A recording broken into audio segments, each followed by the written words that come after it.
주기도문이라는 제목으로 하나님 말씀을 받도록 하겠습니다. 이 주기도문이라는 주제를 가지고 말씀을 나눌 생각을 안 하고 있었는데, 사실은 지난 주일날 셀 모임을 하는 가운데 우리 셀원들 중 몇몇 분들께서 한나의 기도에 대한 은혜를 나눔을 하시면서 내가 특별하게 기도를 할 때 딱히 문구가 안 떠오르면 나는 주기도문으로 기도합니다, 목사님. 이런 분들이 몇 분 계시더라고요. 그래가지고 이거 하나님의 사인인가? 하나님이 나한테 주기도문에 관한 설교하라고 하신 말씀인가? 그래서 제가 그것을 놓고 기도하는 가운데 마음에 확신이 들어가지고 여러분들과 함께 이 인류의 역사상 가장 멋지고 가장 완벽하고 가장 균형 잡힌 기도문, 주기도문을 함께 나누어 봐야 되겠다, 이런 마음에 확신이 들어서 오늘 주기도문을 가지고 함께 우리가 말씀을 나누기를 원합니다. 오늘 여러분 잘 오셨습니다, 진짜. 그래서 이 주기도문 말씀 저 정말로 연구 많이 하고 준비 많이 했거든요. 오늘 여러분들에게 두 배로 은혜가 있기를 바랍니다. 20세기 말 소련이 무너질 당시 케네스 베일리 목사님께서 이제 라트비아, 그 소련 옆입니다. 라트비아 루터 교회에서 강연을 하는 기회가 생겼습니다. 그래서 강연을 하는 가운데 그 한 젊은 여성에게 어떻게 당신은 신앙을 가지게 되었습니까? 이런 질문을 한 겁니다. 왜냐하면 공산국가 아니었기 때문에 그렇습니다. 어떻게 당신은 신앙을 가졌는가? 이런 질문을 했습니다. 그 자매에게 혹시 당신이 살았던 마을에 교회가 있었습니까? 그러니까 자매가 하는 말이 아니요, 공산주의자들이 전부 다 교회를 폐쇄했습니다. 아니면 그럼 자매님, 믿음이 좋은 할머니가 당신에게 있었습니까? 아니요, 그런 할머니도 없으셨고 우리 가족 모두 무신론자였습니다. 그러면 혹시 비밀 성경 공부에 참여하셨습니까? 아니요, 그러지도 않았습니다. 그러면 어떻게 당신은 공산주의 국가 속에서 믿음을 갖게 되었습니까? 그랬더니 이 여성이 하는 말이, 저에게는 주기도문이 있었습니다. 어렸을 때부터 주기도문을 배웠고 항상 주기도문으로 저는 기도했습니다. 사방이 캄캄할 때 주기도문은 저에게 한 줄기 빛이었습니다. 그리고 저는 기독교인이 되었습니다. 주기도문이라는 이 말은 무슨 말인가? 주님이 가르쳐 주신 기도문, 이런 말입니다. 주님이 가르쳐 주신 기도문, 그리고 너희는 이렇게 기도하라 라고 말씀을 하셨죠. 그래서 우리가 사실은 지금까지 우리 인생을 가만히 돌아보면 많은 주기도문을 주님 앞에 올려드렸을 것입니다. 그런데 혹시 우리가 이 주기도문의 진정한 의미, 또 순서, 내용을 알고 기도했는가? 아니면 약간은 주문처럼 기도했는가? 우리가 오늘 진정 우리의 주기도문을 좀 돌아보는 은혜가 있기를 바랍니다. 그래서 역사상 최고의 교부였던 어거스틴, 주기도문에 대해서 이렇게 말합니다. 우리가 제대로 기도하고 있다면 기도 중에 무엇을 말하든지 이미 주기도 안에 담긴 것을 말하고 있다, 이런 말을 합니다. 그러니까 어떻게 보면 주기도문이 기도문 중에서 가장 완벽하고 가장 밸런스가 잡혀있고 가장 은혜로운 기도가 바로 이 주기도문이라는 겁니다. 그래서 여러분, 기도의 모범이자 기도의 정석이 바로 주기도문이라는 것을 꼭 기억하셔야 됩니다. 독일의 저명한 신학자이자 목회자인 헬무트 틸리케는 주기도문에 대해서 이렇게 말합니다. 주기도문은 세상을 부둥켜 안는 기도다, 이런 고백을 했어요. 이게 무슨 말일까요? 주기도문이야말로 깨어지고 상처나고 아픈 이 세상을 부둥켜 안고 치료하고 이 세상을 바꿀 수 있는 유일한 기도가 바로 주기도문이다, 이 말입니다. 이 주기도문은 너무나도 위대한 기도이자 너무나도 위험한 기도입니다. 그렇기 때문에 이 주기도문을 우리는 바로 알고 바로 해야 된다, 꼭 이것을 여러분들의 머릿속에 넣으셔야 된다, 이 말입니다. 그래서 주기도문은 엄밀히 말하면 예수님 자신의 기도가 아니에요. 아까도 말했지만 누구에게 가르쳐 주신 기도라고요? 제자들에게 가르쳐 주신 기도예요. 제자들에게. 한마디로 말하면 제자들의 기도라고 할 수 있습니다. 왜냐하면 주기도문 내용에 보면 이런 내용이 있죠. 우리의 죄를 사하여 주옵시고, 맞죠? 근데 예수님은 죄가 없으신 분이세요. 그러니까 이 기도가 예수님에게는 사실은 적용이 안 되는 겁니다.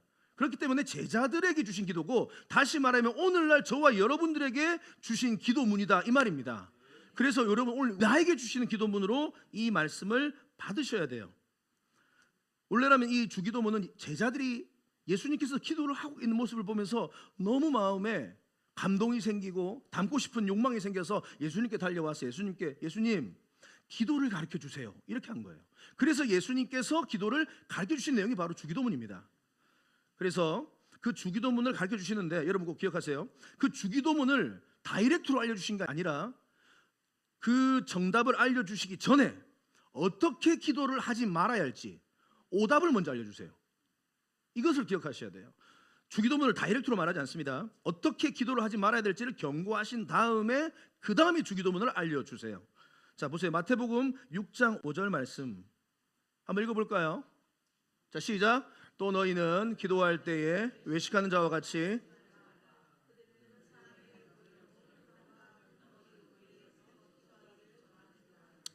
내가 진실로 너에게 이르노니 그들은 자기 상을 너는 기도할 때에 내 골방에 들어가 문을 닫고 은밀한 중에 계신 내 아버지께 기도하라.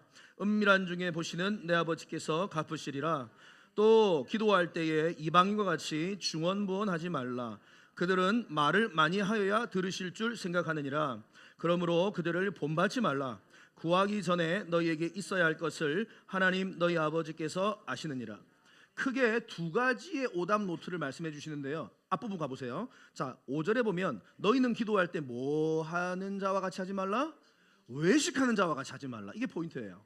외식하는 자. 이 외식하다, 이 외식이라는 단어가 다음 자막 보여주시면 휘포크리시스라는 단어인데 이 외식, 휘포크리시스라는 단어는 사람에게 보이다, 연기하다 이런 말이 뜻입니다. 그러니까 그 당시의 종교 지도자들, 율법학자들, 바리새인들은 기도를 하는데 항상 사람들 앞에서 보이기 위한 연기하는 기도를 했다 이 말이에요. 우리 예수님 그걸 알았어요. 그러니까 그렇게 절대로 기도하지 마. 연기하듯이 공연하듯이 기도하지 마. 사람에게 보이려고 기도하지 마 라고 말한 겁니다. 그리고 두 번째 7절에 보면 중언부언하지 마라 이런 말합니다. 중언부언. 다시 말하면 그 당시에 이 이방 종교들, 이방 신들을 믿는 그 사람들의 특징이 뭐냐면 전부 다 무슨 주문을 외우듯이 기도를 하는 거예요.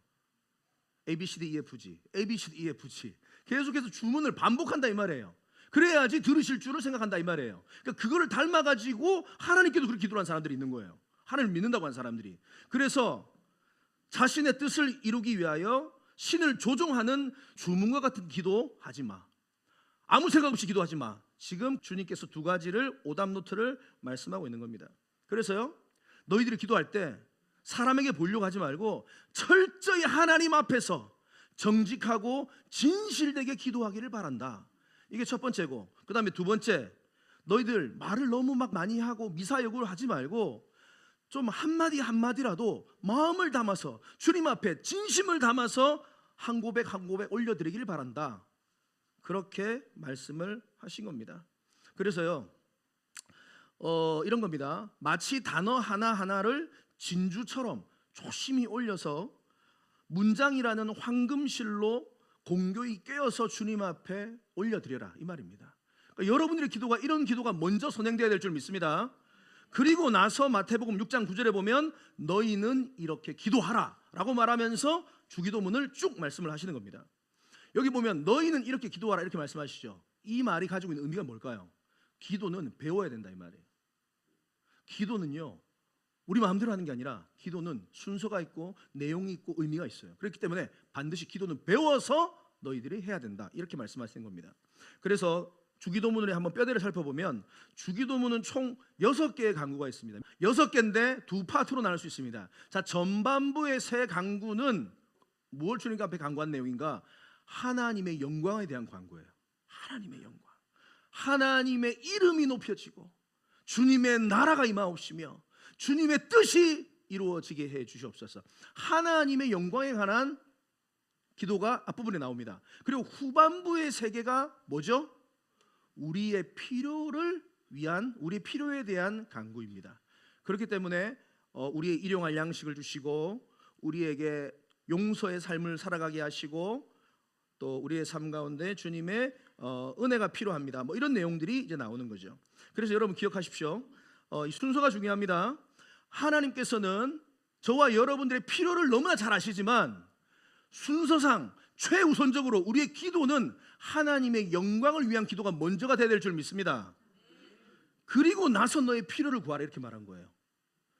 그러니까 여러분 이 관점에서 보셔야 돼요. 우리의 필요만을 위하는 기도도 잘못된 기도지만 동시에 우리의 필요를 구하지 않는 기도도 잘못된 거예요. 이해가 되세요? 주님은 분명히 우리의 필요를 아시고 기도하기를 원하십니다. 하지만 순서가 중요하다. 하나님의 영광이 먼저다. 이걸 말하고 있는 겁니다. 한 가지만 더 말씀드리고 들어갈게요. 주기도문은 개인의 기도가 아니라 공동체의 기도다. 뭐라고요? 공동체의 기도예요. 주기도를 보면 1인칭 복수형이 6번이나 등장합니다. 우리가, 우리의, 우리에게 뭐 이런 단어들이 계속 나옵니다. 그러니까 나의, 나에게 뭐 이런 단어가 안 나와요. 이거 혹시 기도하면서 느끼셨어요? 전부 다 우리예요. 타 종교는요 전부 특징이 나예요. 그런데 기독교만 유일하게 주기도문만 우리 다시 말하면 공동체의 기도입니다. 이것은 공동체의 기도. 이 의미는 뭐냐? 절대 우리는 개인주의로 살아가는 존재가 아니다 이 말이에요. 하나님의 자녀로서 우리는 함께 주님 앞에 기도하는 존재라는 것을 꼭 기억하시길 바랍니다. 우리 미라클 교회도 우리가 한 가족으로서 주님 앞에 주기도문을 올려드려야 되는 거예요. 자, 이제 들어가겠습니다. 자, 6가지 강구를 살펴보기 전에 위에 여는 기도가 있고요, 밑에 닫는 기도가 있습니다. 뭐라고요? 여는 기도가 있고 닫는 기도가 있어요. 요거 2개가 더 있습니다. 요거 아시고 그다음 6개 강구를 아셔야 돼요. 자, 먼저 여는 기도, 오픈 프레이가 있습니다. 오픈 프레이. 이게 뭐냐면 우리가 잘 알다시피 어떻게 시작합니까? 주기도문은 자, 시작.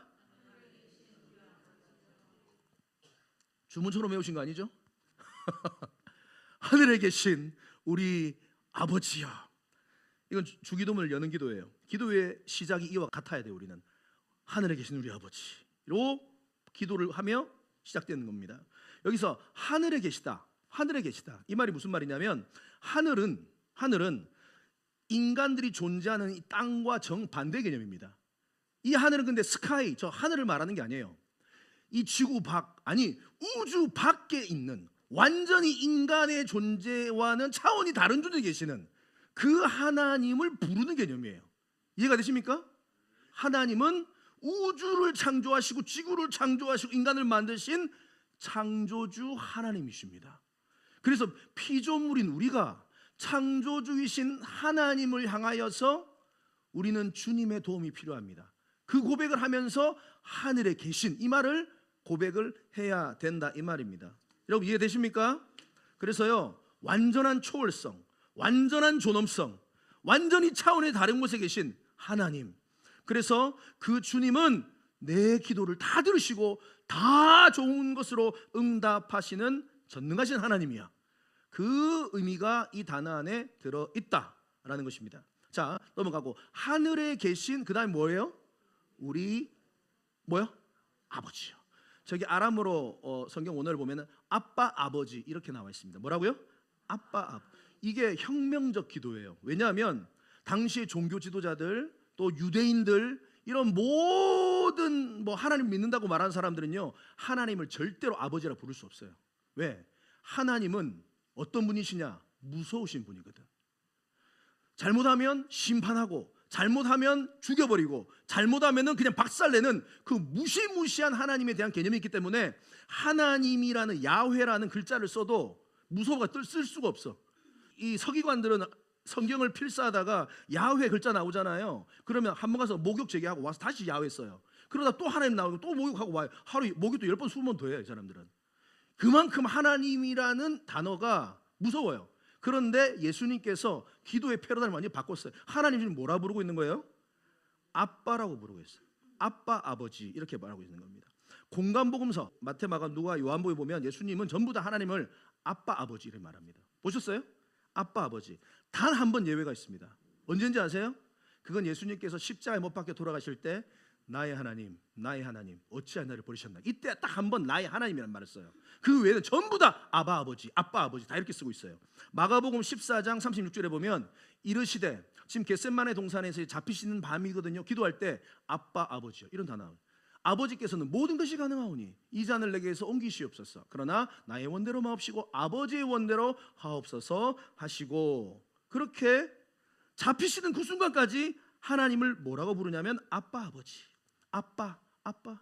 여러분, 아빠, 아버지라고 부른다는 의미는 뭘까요? 하나님과 내가 무슨 사이? 무슨 사이? 서먹한 사이? 매우 가깝고 매우 친밀하고 매우 불편함이 없는 그런 사이를 말하는 거잖아요. 나는 사랑받는 자녀입니다. 그리고 아버지는 나를 사랑하신 아빠입니다. 이 고백을 이 단어 안에 지금 내포하고 있다 이 말이에요. 그래서 우리도 기도할 때 이제 하나님을 어떻게 불러요? 자, 따라해. 아빠, 아버지. 아바, 아버지. 여러분, 하나님께서 이렇게 우리와 친밀한 관계가 된 이유가 뭐냐면, 죄 많고 허물 많은 내가 하늘에 계신 그 거룩하시고 위대하신 하나님의 이름을 아빠라고 부르게 하기 위해서 우리 예수님께서 십자가에 못 박혀 돌아가신 거예요. 예수님이 십자가에 못 박혀 돌아가실 때에만 유일하게 나의 하나님, 나의 하나님을 불렀어요. 그러니까 그분은 버려짐을 당했고 우리가 양자로, 양녀로 입양이 된 겁니다. 여러분, 이 십자가의 놀라운 은혜를 꼭 기억하시기를 바랍니다. 그리고 넘어가서 이제 하늘에 계신 우리 아버지 할 때 중간에 뭐라고 나와 있습니까? 나의 아버지, 우리 아버지, 이런 말이 있죠. 우리 아버지. 이 말은 무슨 말이냐? 우리가 기도의 자리에서 아빠, 아버지, 아빠라고 부르는 순간 내 옆에 있는 또 다른 형제와 자매도 아빠, 아버지 부르고 있는 거예요. 이게 무슨 말일까요? 함께 아빠를 부르고 있기 때문에 결국 우리는 예수 그리스도의 피로 하늘에 계신 아버지를 함께 섬기고 있는 한 영적 가족이다 이 말이에요. 이해가 되십니까? 나만의 아빠가 아니에요. 우리의 아빠예요. 우리는 하늘 아버지의 영적 가족입니다. 그래서 저분은 내 형제요, 내 자매요. 그래서 내가 저 영혼을 책임져야 된다라는 그 책임의식을 가지고 이 기도를 하는 거예요. 나의 아버지 아니에요. 우리 아버지예요. 저는 여러분들을 위해서 영적으로 책임질 사명을 지금도 가지고 있고 앞으로도 계속 이 사명 감당할 겁니다. 이 고백이에요. 우리 미라클 교회 한 가족, 우리 셀 한 가족, 우리 교육부서 한 가족, 영적 가족이구나. 이것을 우리 아버지 할 때, 우리라는 말을 하실 때 꼭 기억하시기 바랍니다. 자, 넘어가서 이제 본격적으로 6가지 들어가 있습니다. 1번, 하늘에 계신 우리 아버지요. 그 다음 뭡니까? 이름이 거룩히 여김을 받으시옵소서. 이 말이 무슨 말일까요? 아빠, 아버지, 당신의 이름만이 거룩히 여김을 받으실 이름입니다. 거룩히 높임을 받으실 이름이십니다. 주님의 이름만 높임 받으시옵소서. 이 말이에요. 다시 말하면 하나님의 명예, 영광을 구하는 기도입니다. 우리 하나님은 온 천지 만물을 말씀으로 창조하시고 우리를 지으신 분이시기 때문에 이 세상 어떤 피조물과도 비교할 수 없는 창조주 하나님이세요. 그래서요, 이 세상 모든 만물은 주님의 이름을 영광을 올려드려야 될 줄을 믿습니다. 이 고백이 바로 나는 피조물이요 주님은 창조주이십니다. 주님만이 높임을 받아 주시옵소서라고 고백하는 내용이 바로 이 문장 안에 의미가 들어있는 거죠. 그래서요, 기억하세요. 물질주의, 이기주의, 탐욕주의가 팽배한 이 세상 속에서 내 이름이 높아지는 것에 대한 집착을 내려놓는 거예요. 그리고 내 인생 가운데 가장 높임을 받으실 분은 나를 만드신 하나님 당신이십니다. 내 이름 높이는 것이 아니라 주님의 이름을 높이기 위하여서 내 삶도 주님 헌신합니다. 이 고백이 이 문장 안에 들어있음을 기억하십시오. 주님의 이름을 높여드려야 됩니다. 기도를 시작할 때 주님의 이름을 높여드려야 됩니다. 자, 두 번째, 나라가 임하옵시며. 나라가 임하옵시고, 이것은 하나님의 자녀들이요, 성도들이 이 땅을 살아갈 때 하나님의 나라가, 하나님의 통치가 이미 내 삶 가운데 있다라는 걸 고백하는 내용이에요. 내 삶 가운데 이미 하나님의 나라는 도래했습니다. 그리고 하나님의 통치도 내 삶 가운데 이루어지고 있습니다. 그래서 주여, 내 삶이 늘 주님의 나라가 임하는 천국의 삶을 살아가게 해주십시오. 주님의 통치를 받는 삶을 살아가게 해주십시오. 이 고백이 이 문장 안의 의미라는 거예요. 동시에 그 하나님의 나라가 임했지만 아직까지 완성되진 않았기 때문에 그 나라를 우리를 통하여 확장시켜달라는 기도가 바로 이 나라가 임하옵시며라는 그 단어 안에 들어가 있는 의미죠. 그래서 이미 주님의 나라가 이 땅에 도래했고요, 예수 그리스도를 나의 주와 구세주로 믿는 우리는 이제는 천국 시민, 하늘나라 시민이 된 줄 믿습니다. 그래서 우리는 주님의 통치를 받는 거예요. 물론 우리가 대한민국 국민이지만 그 위에 시민권은 뭐냐? 우리 천국 시민권자들이에요. 그렇기 때문에 주님이 우리를 통치하시고 우리의 삶을 인도하시고 우리의 삶을 다스리신 줄 믿습니다. 오늘 찬양 인도자 그 고백했잖아요. 다스리시는 거예요. 우리의 삶을 인도하시는 거예요. 하지만 하나님의 나라가 임했지만 동시에 기억하세요. 아직 완성이 안 됐다 이 말이에요.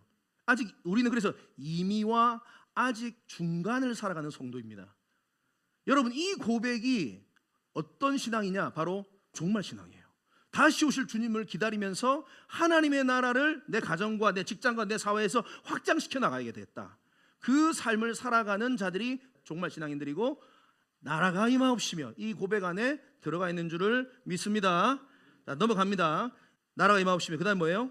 뜻이 하늘에서 이루어진 것 같이 땅에서도 이루어지게 해 주시옵소서. 이 말은 뭐냐?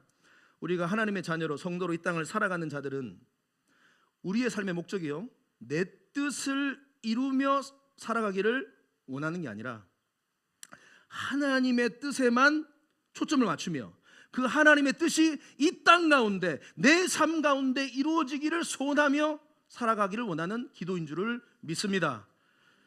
왜 이게 놀라운 기도냐? 하나님의 뜻을 왜 우리가 세속 종교는요 전부 다 내 뜻이에요. 전부 다 내 뜻이 이루어지기를 원하는 거예요. 세속 종교는 탐욕의 기도, 이기적인 기도, 신을 조종하려는 기도, 그게 다 이 세상의 세속적인 기도예요. 그런데 너희는 그렇게 기도하지 마. 하나님의 뜻이 우리의 삶에 이루어지는 것이 놀라운 축복이에요. 무슨 말인가? 여러분, 우리가 하나님의 뜻을 위해서 기도한다고 하지만 기도하다 보면 어느 순간 보면은 내 뜻을 위해서, 내 소원을 위해서 기도할 때가 있습니까 없습니까? 있어요. 여러분, 그러나 물론 우리의 기도의 시작이 우리의 뜻을 원함으로 기도가 시작은 될 수 있어요. 예수님도 그렇게 하셨고요, 한나도 그렇게 했습니다. 그런데 한나처럼 그렇게 내 뜻을 위해 처음에 기도하다가 오래 기도하는 가운데 어떤 일이 벌어지냐면 내 뜻을 주님의 뜻에 굴복시키는 이 시간이 와요. 여러분, 이걸 경험해야 돼요. 처음에 내 뜻, 내 소원, 내 욕심을 가지고 기도한다 이 말이에요. 이거 하지 말라는 거 아니에요. 하세요. 건강을 위해서, 재정을 위해서, 자녀를 위해서, 뭘 위해 하세요. 그렇게 근데 기도를 쭉 하다 보면은 어느 순간 주님의 뜻에 내 뜻을 굴복시키는 게 훨씬 더 편하다는 걸 알아요. 그리고 나의 뜻을 이루는 삶보다 주님의 뜻을 이루는 삶이 내 인생의 가장 복된 삶이구나, 이걸 깨닫는 순간이 와요. 그게 영안이 열린다 이 말이에요. 여러분 한번 가만히 돌아보세요. 지금까지 살아오면서 여러분들 기도했던 모든 내용들 있잖아요. 주님, 로또 당첨되게 해주세요. 그런 기도 해본 적 있어요 없어요? 없는 척 하지 마세요. 있잖아요 다. 주님, 뭐 좀 대박 좀 터지게 해주세요. 이런 기도 한 적 있습니까 없습니까? 다 있잖아요. 하나님 이것도 해주시고 저것도 해주시고, 마리아 억대 연봉도 되게 해주시고, 우리 사업 이렇게 되게 해주시고, 우리 자녀들 서울대학 들어가게 해주시고, 그런 기도 한 적 있어요 없어요? 없는 척 하지 마세요. 다 있는 걸로 알고 있어요. 사람이 정직해야지 말이야. 다 내 뜻 놓고 기도한다면 그거 나쁘다는 거 아니에요. 하세요. 한나도 그랬잖아요. 처음에 자녀 태어나게 해달라고 기도하다가 오래 심정을 통하여 눈물로 기도하는 가운데 영안이 열어지는 거라. 가만히 보니까 내 뜻이 이루어지는 것보다 하나님의 뜻이 이루어지는 게 결과론적으로 내 인생이 훨씬 더 행복해지는 거예요. 여러분, 이걸 많이 경험하셔야 됩니다. 저도 인생 돌아보니까 그래요. 내 뜻을 이루어달라고 기도를 그렇게 많이 했는데 100개 중에 99개는 하나도 안 이루어주시더라고. 궁극적으로 다 하나님의 뜻만 하나님이 원하신 대로 됐어요. 그런데 지금 와서 돌아보면 이게 최고의 삶이었구나, 최고의 삶이구나. 아멘이시죠? 그래서 반드시 하나님의 뜻이 이루어져야 돼요. 그래서 진짜 기도의 사람은 하나님의 뜻을 위해서 기도한다 이 말입니다. 자, 넘어가서 전반부 이제 끝났습니다. 전반부는 하나님의 이름, 하나님의 나라, 하나님의 뜻 기도했습니다. 이제 후반부 본격적으로 우리의 필요를 위하여 이제 우리는 기도를 해야 됩니다. 이거 꼭 중요한 기도입니다. 자, 4번 보면 오늘날 우리에게 일용할 양식을 주시옵소서.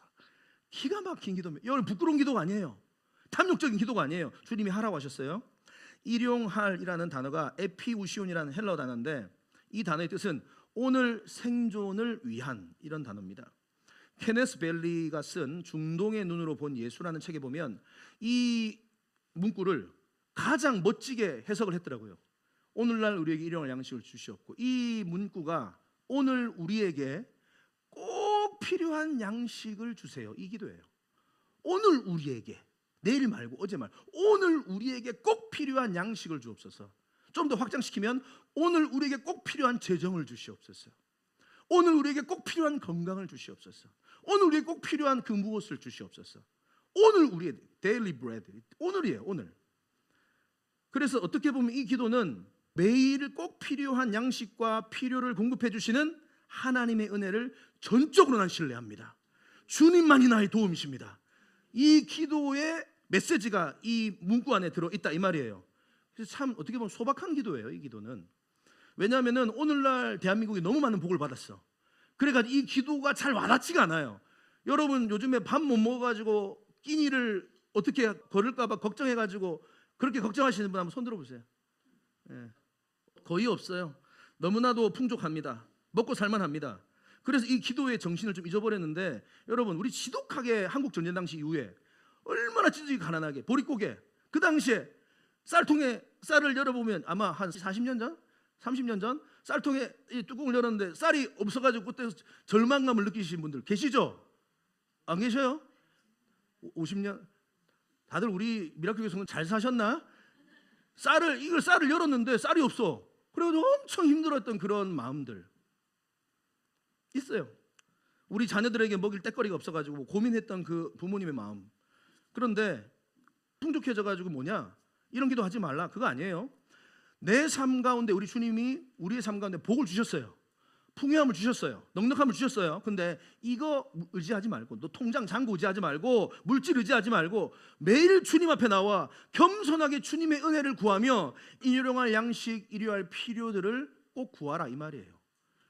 여러분 필요한 것들 있잖아요. 그거 주님 앞에 반드시 구하십시오. 우리 주님은 주려고 딱 대기하고 있는 분입니다.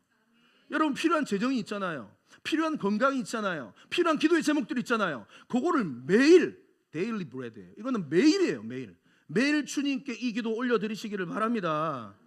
근데 이 기도가 뭐예요? 오늘날 우리에게라고 말하고 있습니다. 우리에게 일용할 양식. 그러니까 나의 양식이 아니에요. 우리의 양식을 위한 기도예요. 이게 혁명적 기도라고도 볼 수 있는데, 이것은 무슨 말이냐? 나의 양식 이상은 내 것이 아닙니다. 이걸 선언하는 기도예요. 아주 혁명적이에요. 중동의 눈으로 본 예수의 책 보면은 이런 내용이 있습니다.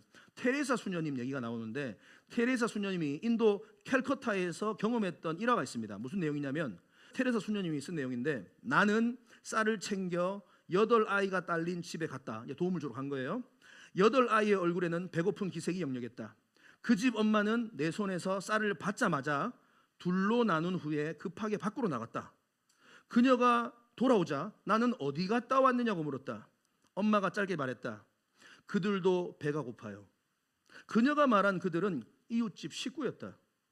그녀는 자신뿐만 아니라 이웃도 굶주리고 있다는 것을 잊지 않았다. 그녀에게는 자기 자식이 굶주리는 때조차 내가 가져다 준 쌀이 자신만의 쌀이 아니라 우리의 쌀이었다. 여러분, 내 쌀만 있는 공동체는 지옥입니다. 내 쌀만 챙기는 인생은요, 하나님의 백성 아니에요. 내 쌀을 우리의 쌀이라고 생각하는 공동체가 천국 백성의 모임인 줄 믿습니다. 그래서요, 하나님이 우리에게 능력 주시고 풍족함 주시고 넉넉함을 주세요. 그러면 이것 가지고 뭐하라, 너 배부르고 버리라 이 말이 아니라 다른 배고픈 이웃들의 배고픔을 해소해 주어라. 이 말이 우리에게 일용할 양식을 주옵시 이 말이에요. 꼭 기억하세요, 여러분. 그래서 공동체로서 책임이 막중합니다. 우리는 받아들이는 거예요. 이걸 기도하는 가운데. 우리 미라클 교회에 적용해 볼까요? 우리 미라클 교회 사명도 사실은 그럼 이 문장을 찾을 수 있는 거예요. 이 땅에 수많은 배고픈 자들, 수많은 긴급한 도움이 필요한 자들에게 우리 미라클 교회는 빵을, 쌀을 나누어 줘야 될 줄 믿습니다.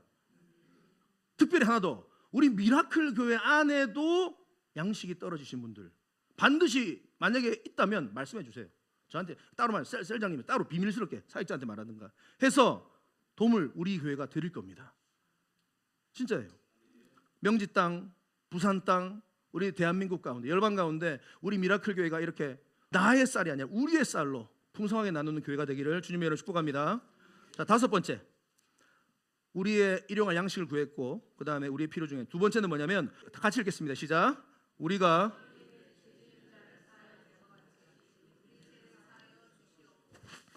일용할 양식을 구했죠. 그리고 나서 그 다음에 뭐를 또 바로 이어서 구하냐면 용서를 위한 간구를 구하고 있어요. 이게 순서가 정말 의미가 있어요. 왜냐? 우리가 매일을 살아갈 때 매일 양식이 필요한 것처럼 우리의 매일의 삶 가운데 용서가 필요하다 이 말이에요. 용서의 삶이 필요하다. 매일의 삶을 살아갈 때 용서하지 않으면 절대로 공동체는 함께 살아갈 수 없어요. 놀라운 기도의 의미가 이 문구 안에 담겨져 있습니다. 여러분, 우리 인생을 한번 돌아보세요. 도저히 용서할 수 없는 사람들 늘 우리 주변에 있습니까? 없습니까? 다 있을 겁니다. 한 사람이라도 있을 겁니다. 도저히 저 사람 용서할 수 없어. 나에게 씻을 수 없는 상처를 줬어. 나에게 아픔을 줬어. 모욕을 줬어. 배신했어. 있습니다. 우리 하나님은 알고 계셔요. 그럼에도 불구하고 너희는 용서하는 삶을 살아야 돼. 용서해야 돼. 이 말입니다. 우리 예수님이 먼저 모범을 보여주셨어요. 우리 예수님께서 십자가 못 박혀 돌아가실 때 자기를 못 박은 로마 병사들을 위해서 뭐 했냐? 용서의 기도를 하셨어요. 주님, 저들의 죄를 용서해 주시옵소서. 저들이 알지 못해서 그런 겁니다. 지금 자기를 죽이는 사람을 향해서 오히려 용서를 위한 기도를 예수님은 하셨다 이 말이에요. 그래서요, 이 기도문을 이게 번역이 조금은 안타까운 부분이 있는데 저걸 한글 그대로 해석하면 우리가 우리에게 죄 지은 자를 사해 준 것 같이 우리 죄를 사해 달라. 이 말이 꼭 내가 다른 사람을 용서해 준 만큼 주님 내 죄 용서해 주세요 이렇게 들리죠. 요렇게 해석하시면 안 됩니다. 잘못된 해석이에요. 무슨 말이냐? 용서받을 수 없는 나, 죄악 가운데 있던 내가 우리 예수님이 조건 없이 나를 용서해 주셨다 이 말이에요. 그러니까 너도 용서받은 자답게 다른 이들을 용서하며 삶을 살아 이 말이에요. 네가 용서받은 자잖아. 네가 나에게 용서받았잖아. 그러니까 다른 이들을 향해서도 용서를 베풀며 살아 이 말이에요. 그러니까 네가 용서받기 위해서 용서해줘 이 말 아니에요. 그러니까 요거 잘 여러분들께서 평생 요거 헷갈리시면 안 됩니다. 자, 마지막 여섯 번째. 자, 뭐냐? 마지막 우리의 필요. 우리를 시험에 들게 하지 마옵시고 다만 악에서 구하옵소서. 참 멋진 기도인데요. 이게 무슨 기도냐? 우리 인생에 늘 시험이 닥쳐오는 것을 우리 주님은 아셨어요. 그래서요, 이 시험을 없애달라는 기도가 아니에요. 시험이 매일 파도처럼 밀려오는데 이 시험에서 우리를 구원해달라 이 말인데, 이 시험이라는 단어를 좀 봐야 됩니다. 이 시험이 페이라조라는 헬라어 단어인데 이것은 두 가지 개념이 들어있어요. 하나님의 시험, 테스트라는 개념도 들어있고 또 마귀의 시험, 템테이션, 유혹이라는 단어, 이 두 가지가 다 들어있어요. 페이라조 안에. 그렇기 때문에 이 두 가지를 다 생각을 해야 됩니다. 그래서 하나님이 주시는 시험은 뭐예요? 아브라함에게 뭘 바치라? 네 아들 이삭을 바치라. 이거 하나님의 시험입니다. 테스트. 하나님이 시험하시는 목적은 있어요. 왜? 우리가 복 주시기 위해서, 우리의 믿음의 진보를 위하여, 성숙을 위하여 하나님 우리를 테스트하시는 분이세요. 여러분, 이 시험 테스트에 합격하시기 바랍니다. 그런데 사단도 우리를 시험, 테스트, 유혹, 템테이션 한다 이 말이에요. 그런데 이 사단의 시험은 목적이 달라요. 여러분들을 죽이려고 하는 거예요. 여러분들 지옥으로 데리고 가려고 하는 거예요. 멸망시키려고 하는 거예요. 그렇기 때문에 사단의 유혹은 철저하게 십자가로 승리하셔야 될 줄을 믿습니다. 그리고 넘어가서 우리를 시험에 들게 하지 마옵시고 할 때 이 우리를이라는 단어가 있죠. 앞에 역시 또 우리 있네. 우리, 나를 시험에 들게 하지 마옵시고 아니에요. 우리를 시험에 들게 하지 마옵시고. 다시 말하면 우리 교회 공동체 안에, 여러분 셀 공동체 안에, 여러분들 가정 공동체 안에 사단은 끊임없이 시험한다 이 말이에요. 그리고 하나님도 시험하세요. 기억하세요. 하나님도 교회를 테스트하세요. 하나님도 가정을 테스트하시고 여러분들의 셀을 테스트하세요. 왜? 복 주시려고. 그런데 이 시험 합격을 해야 돼 무조건. 예. 그런데 사단도 공격을 하는데 이것은 교회를 무너뜨리고 가정을 무너뜨리고 우리 셀을 무너뜨리려고 하는 거예요. 그래서 여러분, 우리는 하나님의 시험에 합격하고 사단의 유혹에 승리하신 은혜가 있기를 바랍니다. 마지막 하나만 더. 다만 악에서 구하옵소서라 나와 있죠. 악에서 구하옵소서. 이거 저번에 보면 영화 제목에도 나와 있더라고. 영화 제목으로 너무 유명해져 가지고 좀 화가 나는데, 예수 안 믿는 사람들도 이 문구 많이 쓰시더라고. 악에서 구하옵소서. 이거 알지도 못하면 자꾸 쓰는 거. 알려드릴게요. 악, 포네로스라는 단어인데 이 말은 무슨 말이에요? 남성 명사인데 악한 자, 나쁜 자 이런 말입니다. 그러니까 악에서 구하옵소서라는 말은 악한 자, 사단이 끊임없이 우리를 넘어뜨리고 우리를 죽이려고 하는데 그 악한 자의 손아귀에서 우리를 구해달라 이 말이에요. 악한 자의 손에서 구해달라. 근데 우리는 그렇게 생각 안 한다 이 말이죠. 항상 사람을 본다 이 말이에요. 저 사람 악한 사람이야. 악한 상황이야. 항상 사람과 상황만 보는데 그 이면에는 악한 사단이 있다 이 말이에요. 그 악한 사단이 뒤에서 배후에서 조종을 하는 그 사람을, 그래서 넘어뜨리려고 하는 거예요. 그러니까 그 사람을 바라보고 우리가 흥분할 필요가 없는 거예요. 그 사람 이면에 뒤편에 있는 그를 조종하는 악한 자의 권세에서 우리를 건져달라, 지금 이 기도를 하고 있는 겁니다. 사단은요 너무 강력해요. 너무 똑똑해요. 아담과 하와를 넘어뜨렸죠. 예수님도 넘어뜨리려고 한 존재가 바로 사단입니다. 그런데 걱정할 필요가 없습니다. 이미 이 사단의 권세를 우리 예수님은 2000년 전에 십자가 사건으로 사단의 머리를 밟아 깨뜨리신 줄 믿습니다. 이미 예수님은 승리하셨습니다.